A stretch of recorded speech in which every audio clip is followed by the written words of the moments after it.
We believe practice makes permanent. When neurons of the brain fire together through repeated practice, they wire together in networks. When children have learning issues, or are learning English as a second language, regions of the brain need extra, specifically targeted practice. These regions include the language and reading areas. Students who come from poverty also need to develop or strengthen basic cognitive skills like attention and working memory that help them learn. I got into education for kids, believe in education, came from a single-parent home with all the negative statistics that said I shouldn't be here. So I've learned the importance of reading. Being a high school principal and a high school teacher, I saw how kids came to me and they lacked foundational skills. We can have negative impacts on the brain's maturation. Factors like poverty or stress in the environment, or even the process of learning a second language. Now, when a child learns a second language, they not only have to learn the vocabulary, they have to learn the sound system for the language, the phonemes of the language. The part of the brain that maps speech sounds begins in the left hemisphere. Later, the visual area develops a map for letters. After that, another area will help integrate the speech for sounding out words and reading aloud. One of the things that neuroscience has done is developed neuroscience-based programs that drive the brain to utilize those specific parts of the brain, and also the fiber tracks, the big highways that link parts of the brain together, to exercise those so they become faster and more efficient and better insulated with something we call myelin. Myelin is an insulating layer. It wraps the axon fiber of neurons that send information through the brain. Its main purpose is to increase the speed at which impulses propagate along the myelinated fiber, or the brain's highways. The program that's been developed to do this has been called FastForward.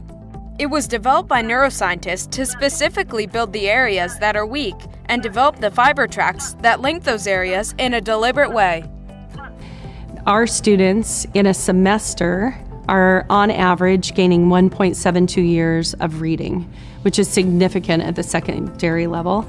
And our students are also 92 to 95% of them are transferring those skills into the general classroom and actually passing all of their 6 classes. As we start the second 9 weeks of school, our average across the district from kindergarten to 10th grade is 1 year, 1 month of improvement among the 200 students that have taken their pre and post RPI.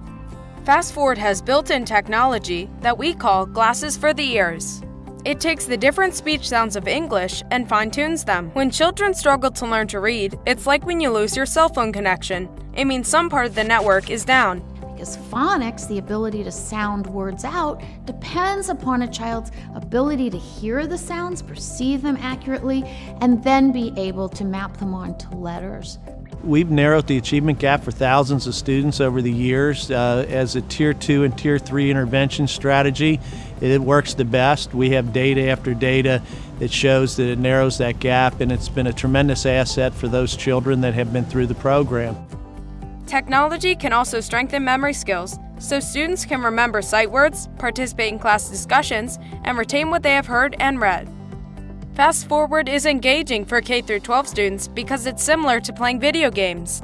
So we're really fortunate in that the FastForward program is a game-type atmosphere. It doesn't feel necessarily like reading. It's giving them immediate feedback for what they're doing at that moment exactly, to tell them, did you make an error? Do you need to fix it? What can you do better next time?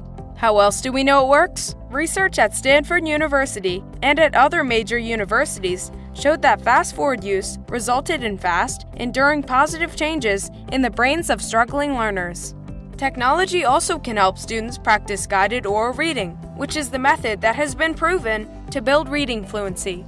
The Reading Assistant program uses the power of speech recognition technology and is the only online reading tool that corrects and supports students as they read aloud. I'm the principal of Highland View Elementary School, which is a city elementary school in Bristol, Virginia, with 188 students who are at 99.4% poverty rating.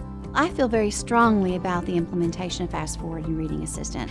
And with the implementation at our school at Highland View, I'm even more a staunch supporter for Fast Forward because I can see how it scaffolds the learning from the other interventions and it's enabling our students to achieve at greater levels. In 2015, after implementing Fast Forward, 5th grade reading scores increased from 55.4% to 72.4%. Seen some great success stories. Some kids do well, test out of products. For some of our students, our lowest 25%. That's been the biggest success for them, and it continues with them after they leave. Reading is something that children have to learn. They don't acquire it naturally.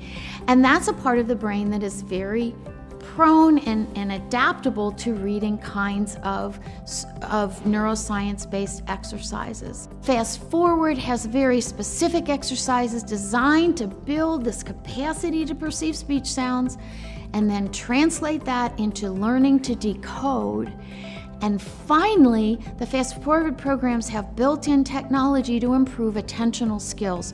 And we have research showing that after students go through the Fast Forward program, they can pay attention in a classroom to the teacher and learn on demand. To learn more about how Fast Forward and Reading Assistant can help your students, go to SciLearn.com.